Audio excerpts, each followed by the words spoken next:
Welcome to Politics Done Right. I am your host, Egberto Willies. This is a progressive program that will take the mystery out of politics. This is the program that will encourage you to make sure government becomes we the people. Whether you are liberal, progressive, conservative, or otherwise, you get to air your point of view.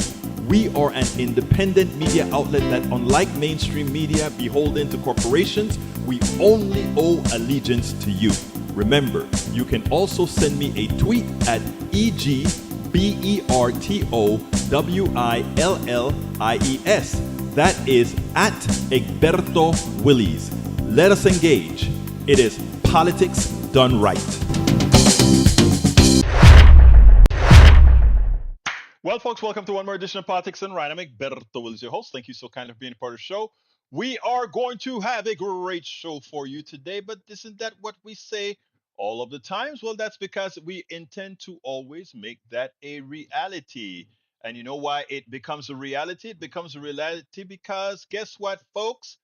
Because you all are here. So therefore, if you are here, we're going to have a great show. So let's go ahead and get started. For me, introducing my peeps, Eric Hayes from Kingwood, Texas. Let's see, Bridge MCP from Binghamton, New York, upstate New York. Patrick Baron is originally from Florida, but he has since moved to Texas, I believe. We also have Melanie Keelan from Barcelona, Spain. We also have Lee Grant from Montgomery County. We also have, of course, the one and only El Senor Michael Rudden from Brooklyn, New York. How are my peeps doing? Who did I miss?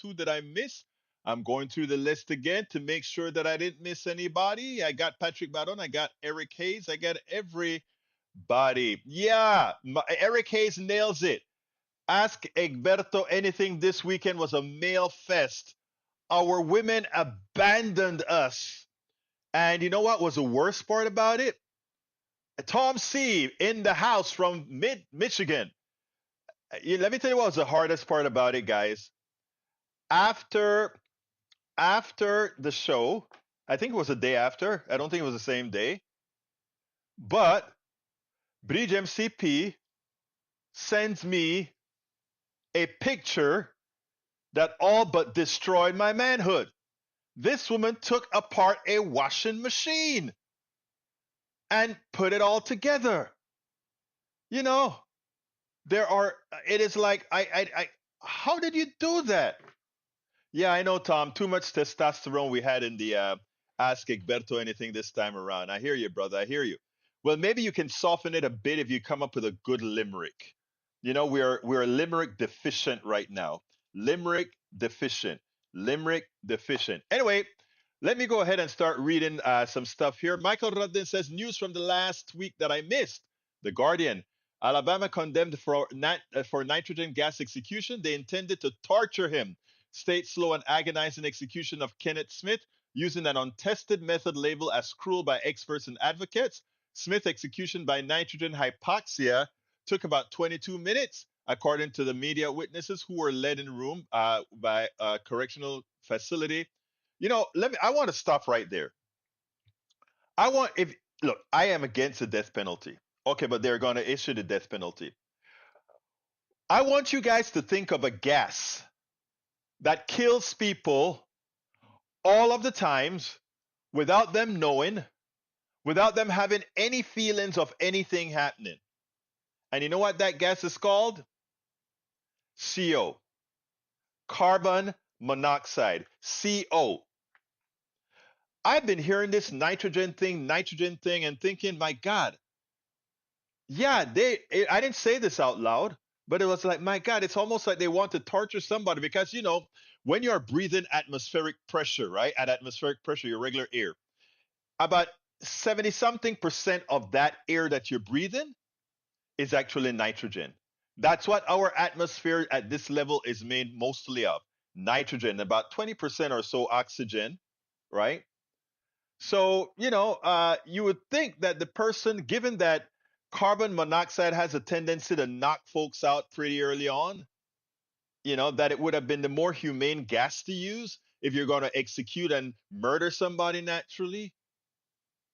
So I tend to believe that statement that you have there. Smith's execution by nitro, rather, was intended torture. Anyway, Smith was fitted with a face mask. He used sign language to say, I love you to witnesses in the viewing room. And his final statement, he said, tonight, Alabama caused humanity to step backward. Horrible, but I think I can predict the near future. I'm sure the red states will end up with the Russian method of execution their prisoner, but two in the back of their heads. It's quick, painless, cheap, and efficient. The next step after that would be to reduce, deny appeals, and increase the range of crimes that call for capital punishment, not a slippery slope, a predictable outcome. The conversation will shift from how horribly the red states are executing people to why they executing innocent people. You won't have to wait very long, people. You won't have to wait very long. No van a tener que esperar por demasiado tiempo para escuchar eso. Yeah, that is news from last week, El Señor Rodden. Good one. All right, Eric says here's what the white. Wait, first, Patrick Baron said, "Good afternoon, Egberto, my friend. Chat and mods. It's chilly here in the free fascist state of Florida. So you are in Florida. I thought I had that right. There you go. All right, Eric Hayes says, here's what the White House is saying about the moratorium on approving natural gas exports hubs.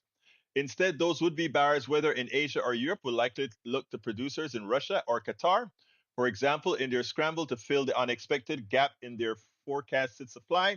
Energy sector experts told the DCNF the U.S. produces LNG more cleanly than most other nations. Dan Kish, a senior research fellow from the Institute of Energy Research, told the DCNF, meaning that a move prompting buyers to look to countries to produce LNG in less clean fashion is a move that effectively increases emission. The pause on approvals won't bring down emissions at all because the US produces LNG with the least environmental impact of just about every other country on Earth. Kish told the DCNF. Russia and Qatar are clearly the driver's seat as a result of this decision. David Blackman, a 40-year veteran of the oil and gas industry who knows rights and consults on energy sector, agreed with Kish, telling the DCNF that it is profoundly absurd to claim this action will do anything to curb emission. I'm of two sides to this, and I think I tend more to agree with this statement that Eric Hayes. I'm an environmentalist. Let me just put it bluntly, okay? I'm an environmentalist, and I believe in getting things better and better each time. But I think I have a tendency to agree with what they're saying here, assuming it's true.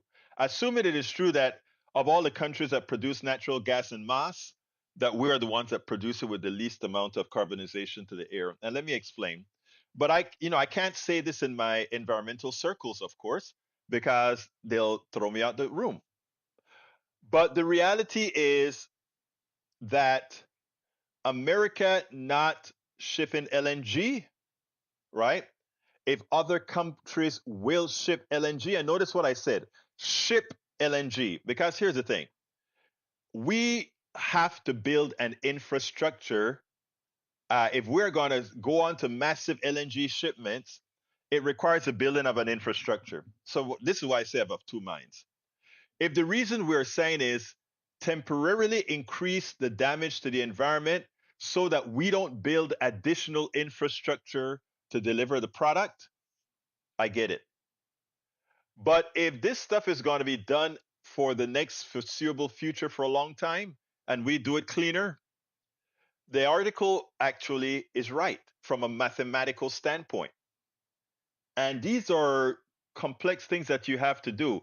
Now, here's what I think, let them build their LNG plant and deliver the LNG, whatever the case is, as we fight to bring it down altogether. And eventually let them lose their investment, right?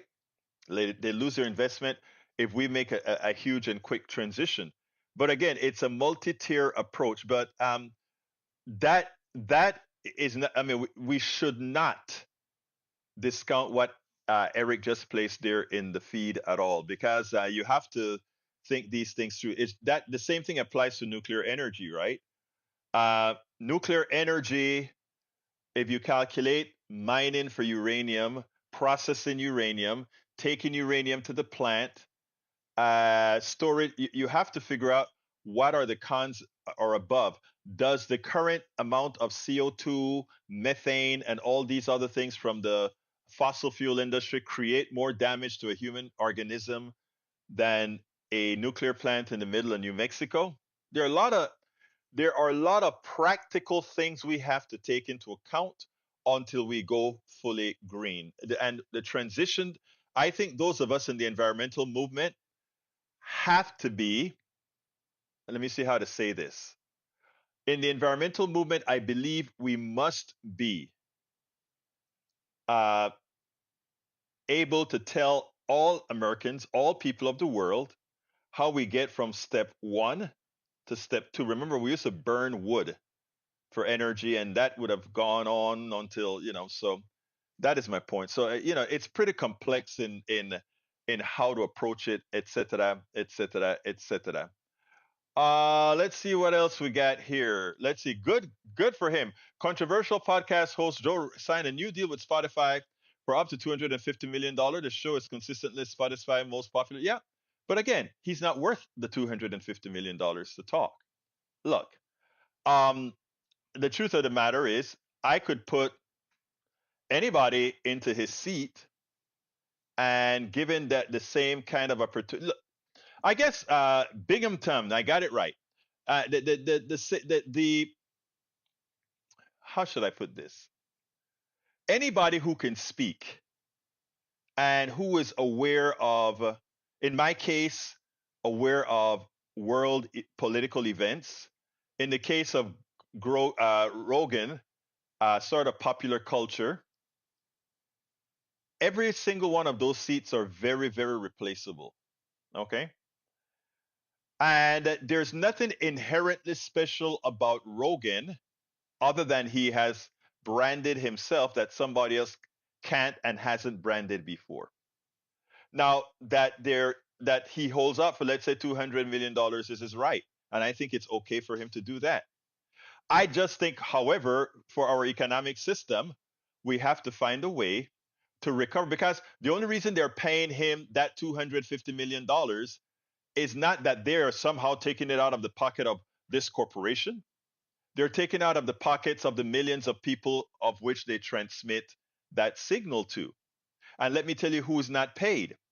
The ones that are not paid for what Grogan does is all the people that laid the fiber cable that got paid once, all the people that made the technology that he uses to be able to get into the homes of people all over the world, including satellites, etc.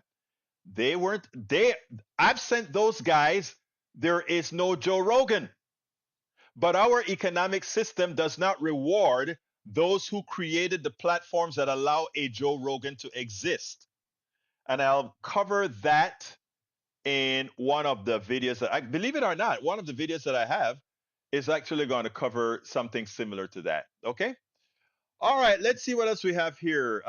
Bruce Pollard says, thinking of sane ways of killing is not sane. Oh my God. You just knocked me out. You just knocked me down, Bruce. I was just saying, you know, uh, I don't want a guy to feel pain. That's all. But no, I don't believe in the death penalty. So you don't have to hit me too hard on that one.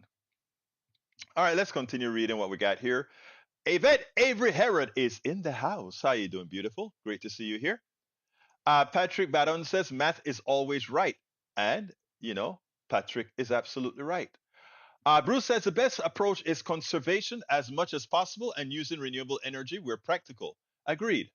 Lee Grant says fracking has been net beneficial. Not really. And let me tell you why, Lee. The actual outcome of fracking, we will have to live with it after we are off of fossil fuels. And if you want the perfect example of that, check out the interview I did with Bill. He's running for Texas Railroad Commission. His name is, let's see, I'm looking up. I don't know why I can't remember Railroad Commission. Let's see. He's running for Railroad Commission, and I'm going to give you his name right now. I want you to look up the show that I did with him. because it's easy to say the net results of fracking has been good, right? But here is the problem. After after the fracking fluid and everything has been extracted, Bill Birch, go to my website, politicsdoneright.com.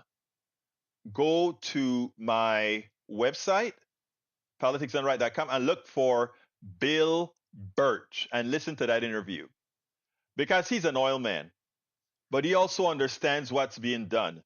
They're fracking and then taking the fracking fluid and sticking it into the ground. And the idea being, because you need space, you need to put it into all the interstitials in the rock. The idea is you have to put it under enough, just enough pressure, or rather, less pressure than it would take to break the rock that you're putting it into, right? The problem is you don't know about the fraction of the fractures in the rock or any other defect the rock may have. And as it turns out, that's exactly what happened in West Texas near Fort Stockton. And now you have a lot of brackish, poisonous, radioactive water coming out of the ground in the middle of nowhere, and the fracking is long gone. But all of those results from the fracking, all of us are going to pay for it now. The socializing the expense while they capitalize the profits that they made off of those wells. In fact, Bill Birch was telling me the story as he's driving down, I don't remember what highway, and he sees this gauge with an old oil tank that was sealed, oil well that was sealed. And he looks at the gauge and he says, I sure hope that gauge is wrong because the pressure that was in that particular dead well meant it was eventually going to blow. Listen to that interview. It's a good interview. So when you say that fracking has been a net positive, it has been a net positive in this time period for quite a few corporations. Now all the junk that they left behind is going to be for us to clean up. I don't know how good that is. Okay, I don't know how good that is. All right, I'm scrolling down. I have a good interview that I did. Let's see. Peggy Lopez, how you doing, Peggy? Great to see you. Mike Cesek, how you doing? Great to see you. Mike Cesek says, Michael Rodden, without animal livestock, you wouldn't have plant life. This is a synergy between livestock and plant life. That is not true at all, Mike Cesek. That is look, that is an actual fallacy. I don't know who told you that, but if you take a look at how evolution occurred, it sure as hell didn't start with animal life or anything like that. It started with one cell organisms, but all these kind of animals that we're talking about, that's not how it started, sir. All right, let's continue. Let's continue. Let's continue. Let's continue. We won't go fully green without a disaster. That's sad though. Bruce said that we have to wait for a disaster. Peggy Lopez is also in the house. Did I miss anybody new that came in? Anyhow, let's see. Let's see. Bada bing, bada bing, bada bing. Okay, I tell you what. Let's go to our interview. Let's go to an interview. And Mike Cesek, stop it. Let me tell you. I'm going to go to the interview, but I want to just say one thing to Mike Cesek. I tell you, I went to elementary and all but my last 2 years of high school in Panama with Panamanian teachers. And they were likely the best teachers on the planet. We had to learn history from around the world. We had to learn the chemistry, physics, biology, cell animals, uncelled, not uncelled, we had to learn everything packed in those first 10 years of school.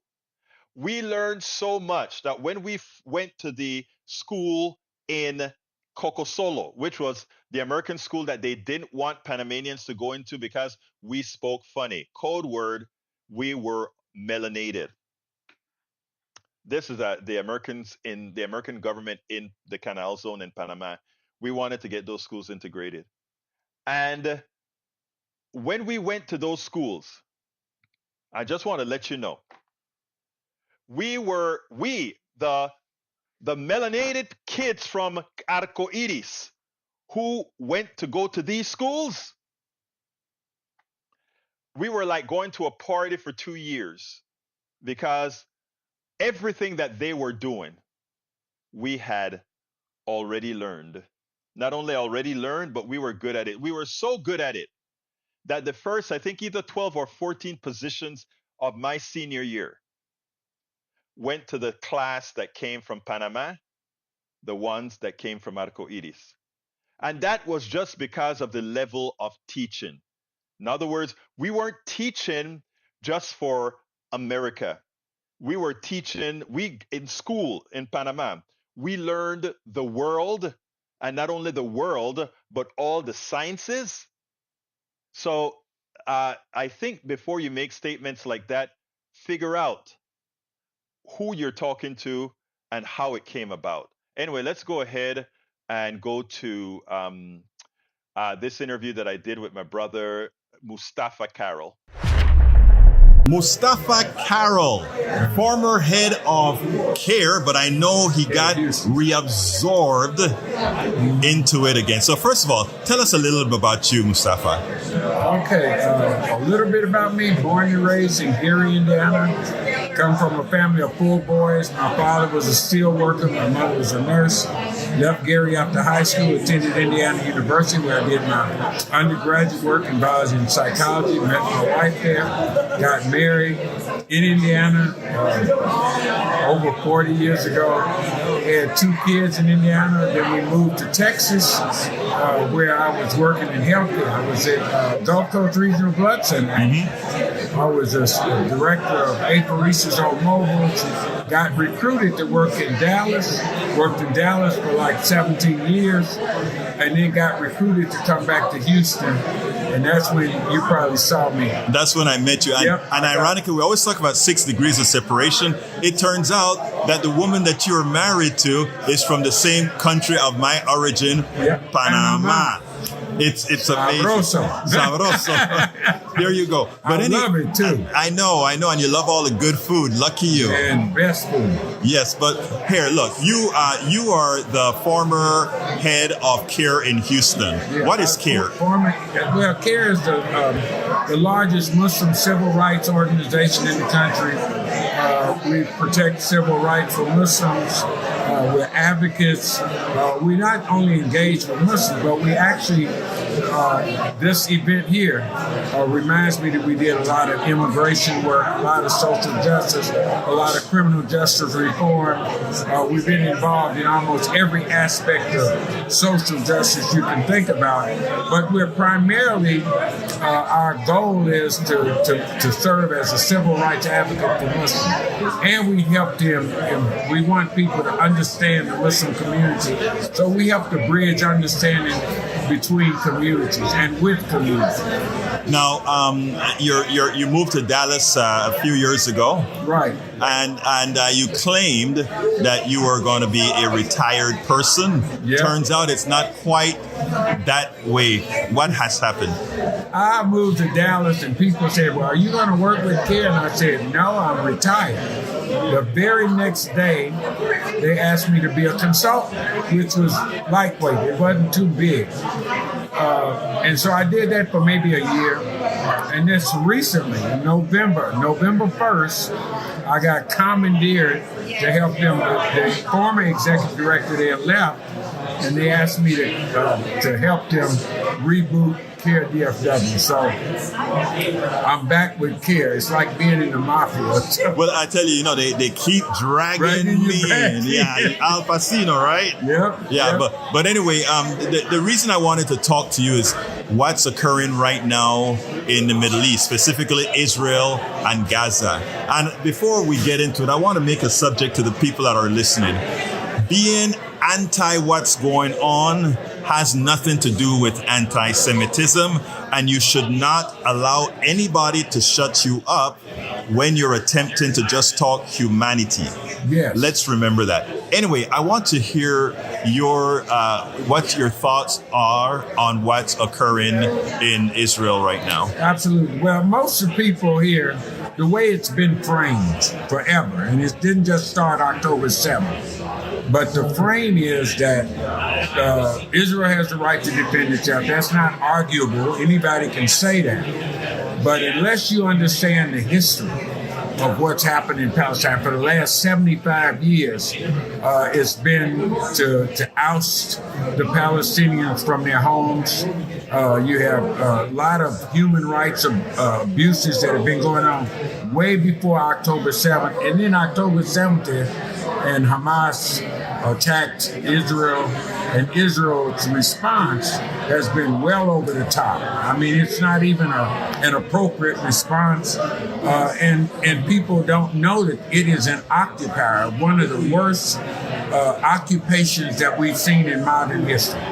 That there are over 300 and something checkpoints, that you have children being put in prisons, and now we're seeing what appears to be the genocide in our own time. Actually, by definition, I mean, it's not arguable. I mean, some people would like to make it an arguable position. It's not an arguable position. Yeah, it is by definition, that is what we're having. By definition, Gaza and the West Bank are apartheid territories. Absolutely. You don't. And people ask me, they say, well, because there's similarities between the civil rights period, right, the Jim Crow South and that. But when I examine it, it's even worse than what happened in if you want to say that, because in Jim Crow South, we could drive where we wanted to drive. Right. We didn't have places that I couldn't drive, not by law. We didn't have 1,000-mile, 26-foot high wall that was is the largest open air prison. We didn't have our children people were getting shot and killed, but now we see it wholesale. We didn't see them putting the level.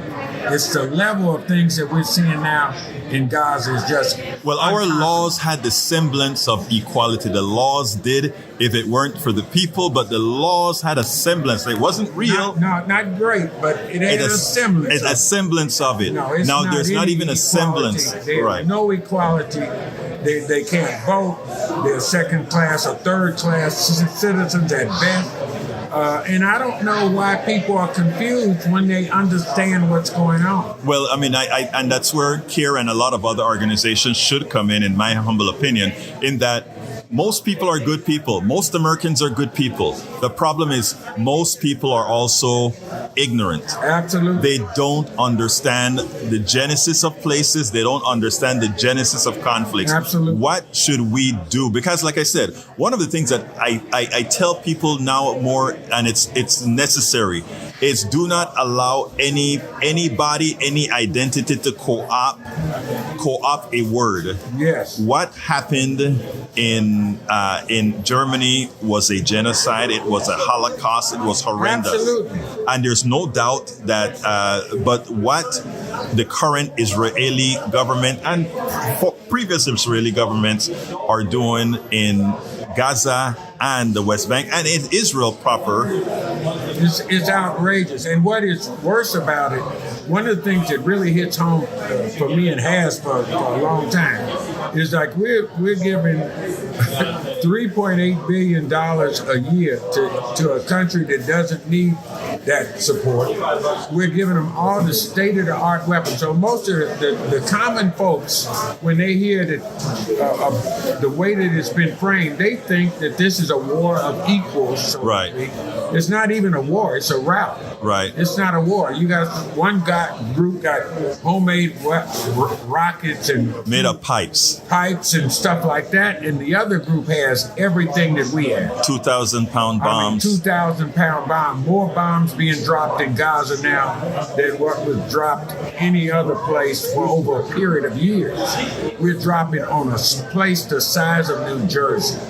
We have to start trying to have folks recognize what humanity is all about again, because I think what happened is when you dehumanize a group, when you oppress that group or apply violence to that group, nobody sees it for what it really is. Yeah. And I think that's one of the things that we have to learn. And one of the things about oppressed peoples is that other folks, I don't know why, but they tend to wonder, can't believe the response. I mean, I remember during the civil rights movement, there was just a period there was a time. They should have known that there was going to be a time that their people were going to resort to violence. I don't know why that's surprising. Well, that's the reason Martin Luther King was successful to some extent, right? Yeah. The fear that eventually the sleeping dog's going to wake up. Yep, and the sleeping dogs woke up. Because let's look at our founding fathers, right? Yeah. Aren't the founding fathers were sleeping dogs that woke up and affected?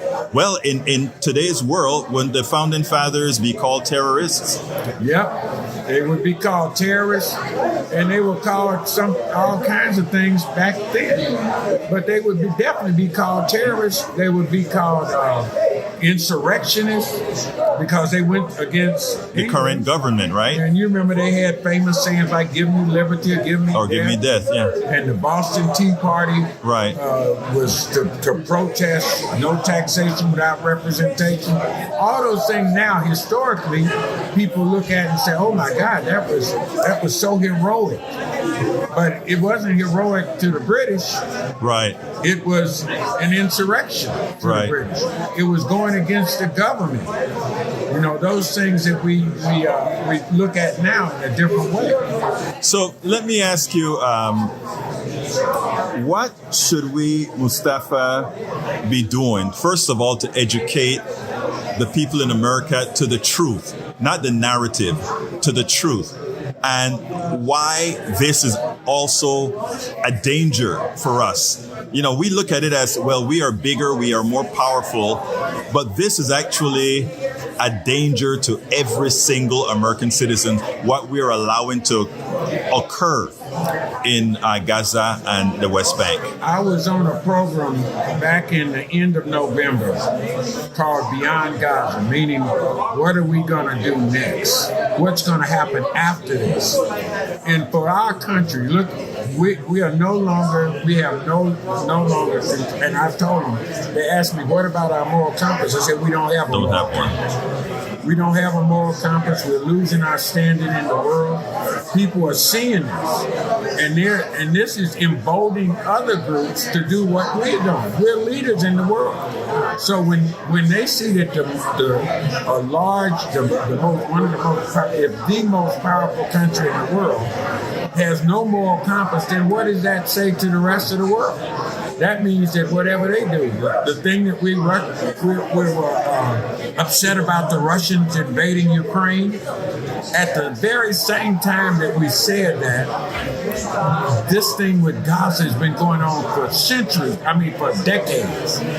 Been going on for decades with our blessing that we are complicit in the murder of over almost close to 30,000 folks.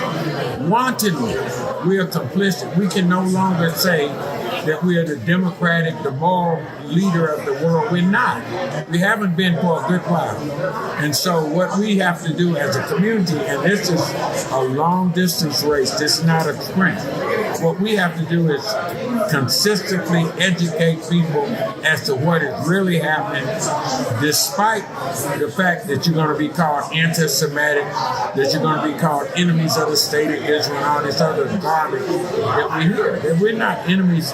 I speak the truth. Now, let me just tell you that all this info that we talk about, when we talk these issues, I make sure that this is sanctioned by my Jewish friends.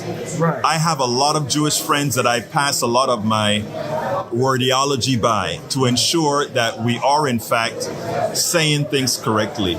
And the vast majority of my Jewish friends have told me, Egberto, what you're doing by trying to spread the truth to the American population, there's nothing anti-Semitic about it.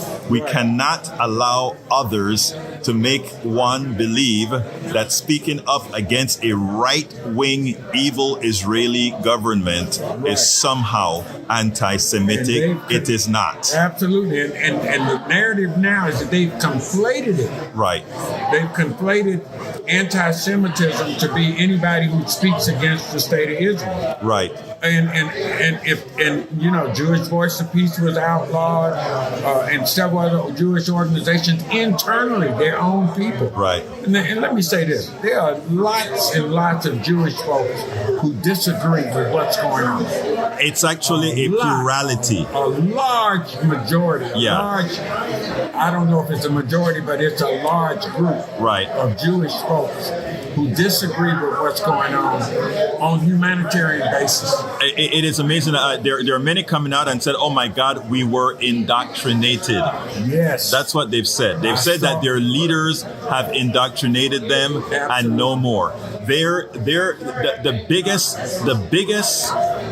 risk to the Jewish people is the current Jewish Israeli government. Absolutely. And it's been going on. The sad thing is, if there's a silver lining behind all this, it's that now the whole world is seeing it. The downside to the silver lining is, look at the price that's being paid. 28,000 and counting. And counting. Now, look at what's happening at home. We have around 3,600 cases, civil rights cases in the last 3 months. We have that many cases because this stuff is getting back home. So people on their jobs are being discriminated against if they say ceasefire, if they say free Palestine, and God forbid that they should say from the river to the sea. I didn't know that had any meaning except free the people in Palestine. But it's deeper than that, because it turns out that the Likud party, that's in their platform. From the river to the sea. In other words, if they believe that phrase really means extermination, yes, that means that's what they stand for. That's what they think it means for them. When you say Palestine will be free from the river to the sea, in their opinion, that means you want to see the state of Israel. Well, I think people should be educated to understand that from the river to the sea, actually, for most Palestinians, actually mean we don't want to be removed from our lands, no matter where it is, and we don't want others, meaning the Israelis who've been in that land, or I should say the Hebrews who've been in that land. That's fine as well. But now the injustice of all of this. They can't return. The Palestinians can't return. And this is not just Muslims.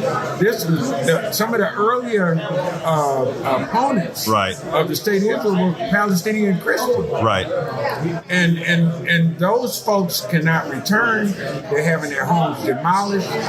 Those that aren't demolished, they're confiscating lands, giving it to settlers, people who've never been there before, people coming from New York and Jersey and other places in the world. That they're just, and you got to look at this and understand that there's no intention, in my humble opinion, that the state of Israel wants to see any peace at all.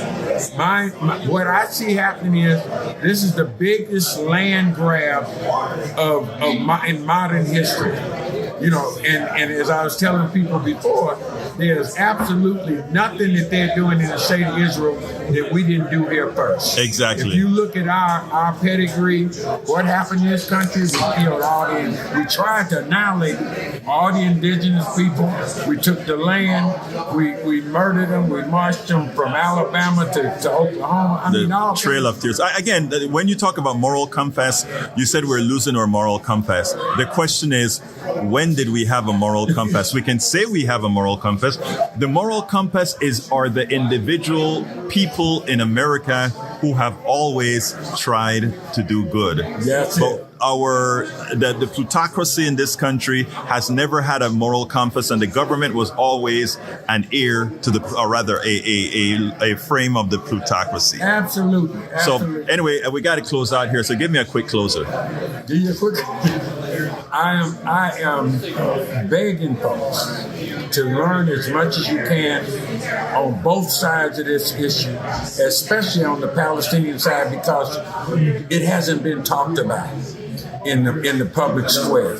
We've only heard one side of it, and the other side, that side has done a magnificent job of shutting down any information on the Palestinian side. And those folks have suffered for over 75 years, the 50-year 15-year, I think, blockade of Gaza, no medical support. I just saw a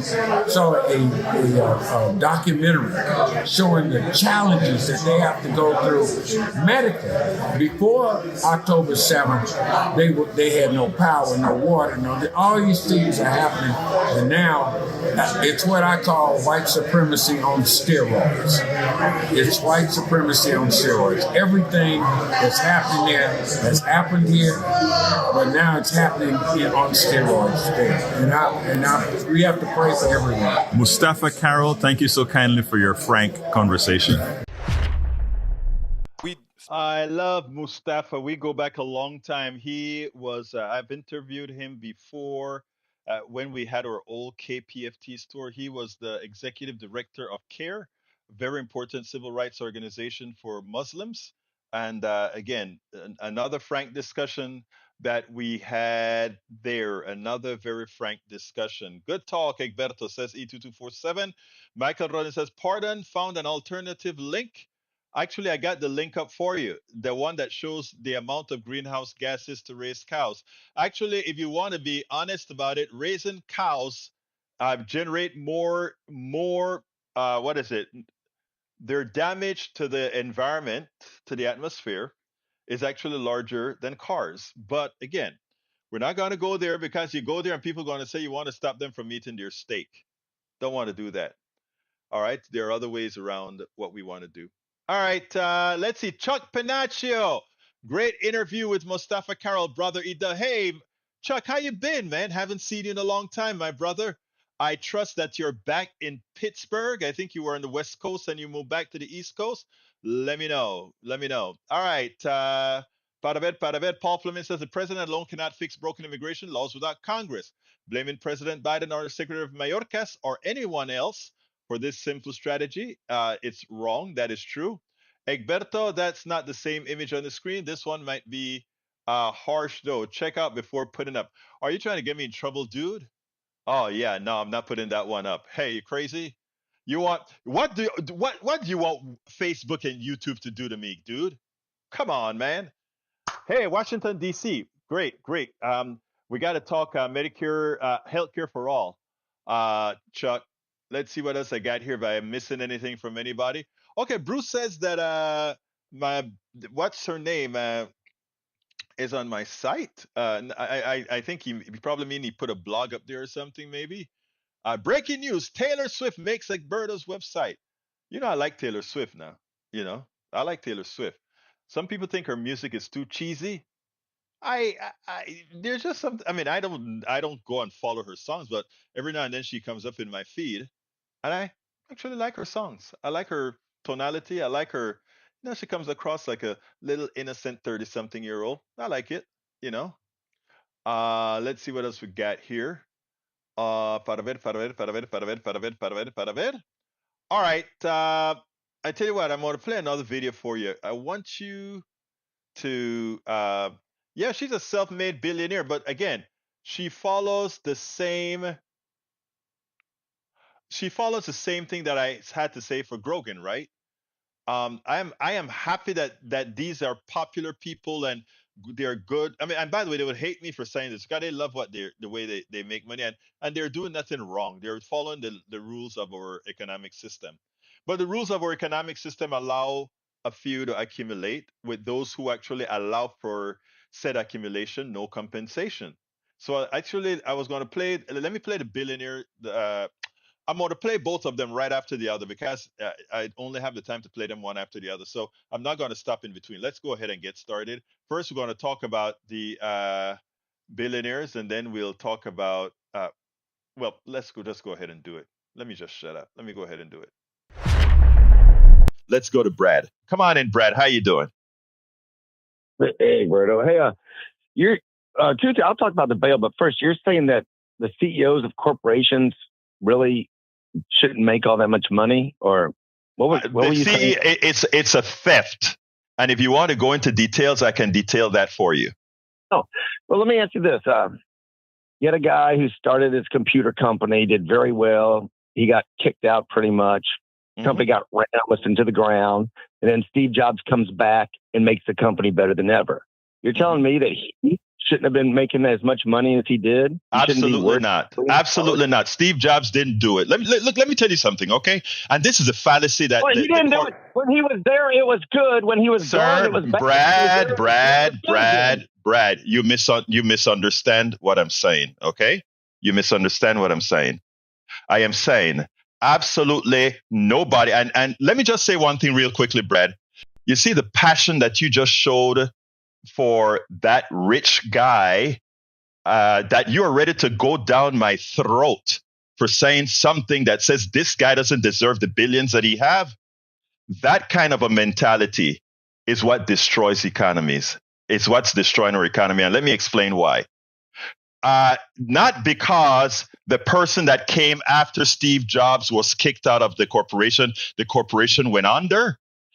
It means that correlation is why Jobs deserved the monies that he got. He didn't make that money. He may have made 2 or 3 good decisions, and I won't doubt that at all. But many people made good decisions. The people who worked for him made good decisions. The people who invented the stuff that he puts together made good decisions. It's not Steve Jobs' success. It's the composite success of the company, sir. Hey, Roberto, I'm about to destroy you. So you're saying when Tom Brady was with the Patriots, they won Super Bowl. He left the Patriots. Not only did the Patriots not win any Super Bowls, when he went to Tampa Bay, they won a Super Bowl. So you're telling me Tom Brady wasn't I am agreeing with you. Wait a minute. He was the catalyst that made each of those teams. You're absolutely right. Now, does he meet? Team effort. It was a team effort, and then there was the coaches and all that. Hold on. Changed everything. Hold on. I am not disagreeing that this guy is better than the guy before, etc.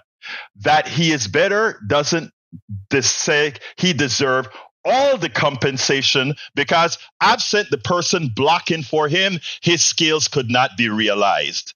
And those are the things that I try to get folks to understand. I am good at what I do in engineering. I wrote some software that made the RS-232 do things it wasn't supposed to do. If I followed the capital model, I would be a billionaire. But I don't believe in the capital model, because I understand I'm being built on the backs of many others who came before. I'm built on the backs of I'm built on your back. I came from Panama. You're a Texan. You pay taxes. Because you pay taxes, I had a hell of an education at the University of Texas. Thank you, Brad. I appreciate you. And that is what's missing in this country, understanding that we need us all. And none of us are that good that we deserve the $1 billion that these guys are attaining and extracting out of the economy. That's where I'm coming from, sir. And that is a very, very important thing that we got to understand. These guys that are the front persons that do all the collecting of the money, that's the face. That's the face of success of hundreds of thousands of people doing their part. And when I talk about there being a defect in the economy, that's what I'm talking about. That we have a system that compensates the front person, that compensates a person that has the face to the public. That person gets compensated. But all of those who are the act that allowed the existence of those people, they don't. And that's what we have to understand. And in fact, I went ahead and, he gave a lot of kudos to Steve Jobs, right? So I had forgot to say this. So I went and when I wrote the blog for this video, I said, I addressed the caller's reference to Steve Jobs' successful leadership at Apple. The caller, Brad, asserted that Jobs' return to Apple and the subsequent revival and success of the company justified its enormous earnings. I emphatically disagree and argued that the success attributed to figures like Jobs is not solely their own, but the result of collective effort. Job's failure to make next a successful venture was not mentioned in the exchange. I forgot, but we must realize if he is an absolute great person who did well all the time. Then Next would have been a big success. Next is where he went after he left Apple. Next would have been a great success. Next was a big failure. And other ventures were failures. So he had the wherewithal, he had the structure or the friends or the connections that allowed him to fail and fail and fail till he succeeded. How many Americans have the opportunity to fail into success? Not many. So what I'm trying to say is, it's not we don't envy what these people do. I mean, Taylor Swift is beautiful. She's great at what she does. But I can find you in my wife's church where she's a deacon. I can find you 50 women in the choir who sing just as well as Taylor Swift. And of that 50, I can show you 10 of them that are just as what we define as beautiful as she is. Okay? But things lined up perfectly that she was able to monopolize on all the structures of society that actually allowed her to use what she got to get ahead. But anyway, let me play this other one real quick and then we'll get started. But I hope you understand where I'm coming from, guys. It's a concept that we learned to ignore. It's a concept that we were indoctrinated not to know. Check this out. Cesar, line number 2. Yes, sir. First off, Texas has a contract with a corporation to run our jails, and part of that contract is a minimum number of inmates, or else the state is fined. And, we need to get away from that, because I bet there will be a lot less criminal if, there's no incentive to incarcerate them. And that's one of the problems with the criminal justice system is incarceration has been corporatized. Cesar, let me tell you something, my brother. First of all, you nailed it on the jails, right? I don't know if it's a penalty they pay, just that they have a minimum amount that they contract for, because the way the corporations see it is, for us to be profitable, we have to have X amount of beds being paid for. It's like having a hotel. Every hotel has a number that says we can be profitable at 70% fill rate or something like that. So the jail system is just kept like a hotel, right? And that hotel has to be filled. Whenever you privatize the commons, whenever you privatize, look, the corporations are not doing anything wrong, Cesar. Nothing wrong. Their goal is to maximize profits for their shareholders and to maximize executive bonuses, etc. That's the job of a private corporation. No, but wait, let me finish. That's a job. You're correct, sir. Yes, sir. That's the job of a private corporation. It is the reason why a private corporation should never, ever, ever be in certain parts of our social being. They should not be in jails. They should not be in healthcare.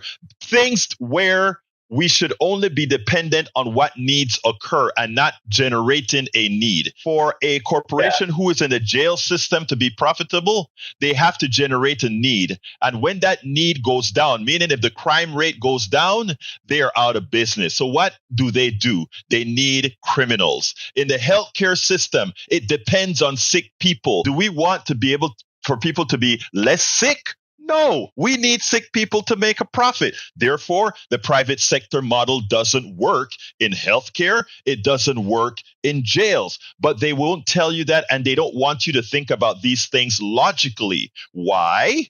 Because if you think about it logically, then they can't do the things necessary for them to make profit, which is what their job is. But what that means is at your cost. And that is where in these programs that we have here where people can freely think, that's what we do. Cesar, anything else you want to say? I wholeheartedly concur with everything you said, because I don't understand, and I don't think anyone will ever explain it because they don't want it known. When it comes to a corporation, they'll chip away at the foundation while enhancing the root. Exactly. Because the foundation is, for the sake, you, me, everyone who is at the bottom earning, salary, minimum wage, whatever, versus the C-suite executives, the vice executive. You understand what I'm saying? So, yeah, Cesar, let me just tell you this because you bring up something that is so darn important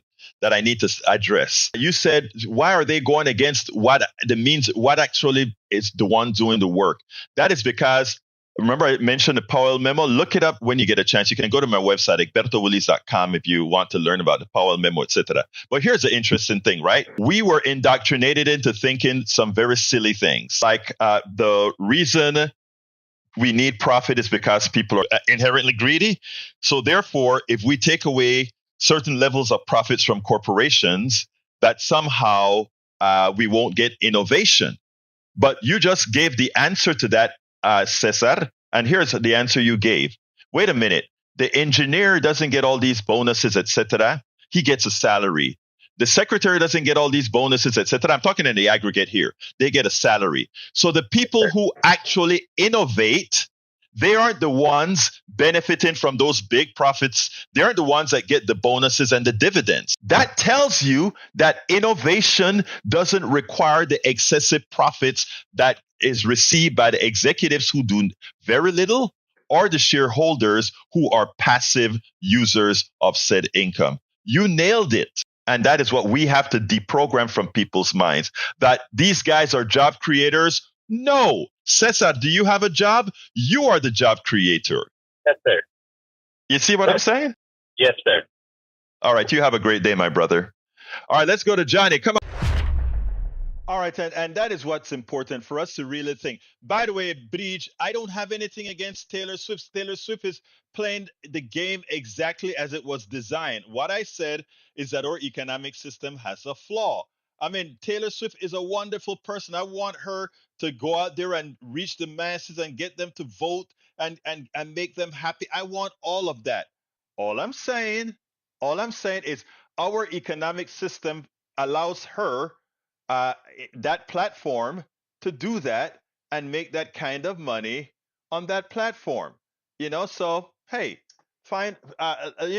My thing is, none of these people are doing anything wrong. Bill Gates not doing anything wrong.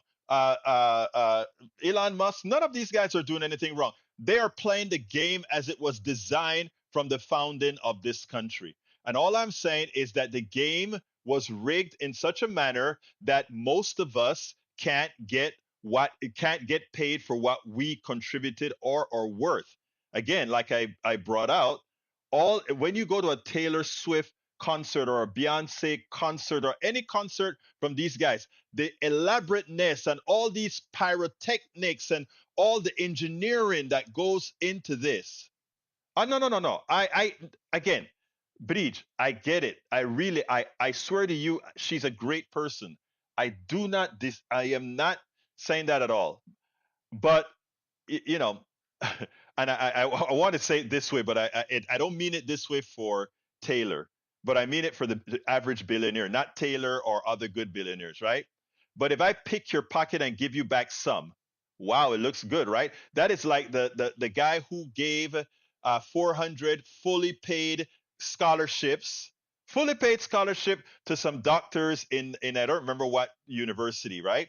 Oh, he paid their entire doctor bill, their entire medical school. But how did he make his money? He make his money through gentrification, throwing other people out of their homes, etc., etc. Now, that's where he racked his money up. That is, yeah, and that is a little bit that he gives back. But we'll talk about that another day because it is 4:02 and I got to get out of here. But again, I love Taylor Swift. I think she's a great young lady and she is playing the game as she should, given the game that she has to play. Now, I would like to change the game. I would love to change the game so that all of us who produce, all of us who do something in society, you know, uh, do something from society can actually do it. Her money was stolen from her. That occurred too. A lot of the money that she acquired was taken from her in a stolen manner. I agree. All right, guys, I got to get out of here. I want to thank all of you. Thank you for reminding me, Mike Cisak. I got to get out of here. My name is Egberto. Can't even do my ass today. My name is Egberto Willies. This is Politics Done Right. And you guys know how I end this baby. I am what? Out!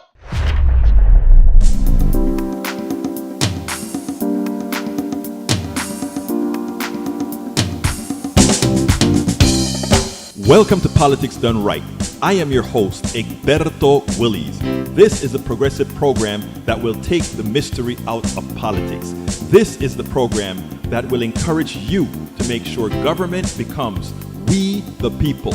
Whether you are liberal, progressive, conservative, or otherwise, you get to air your point of view.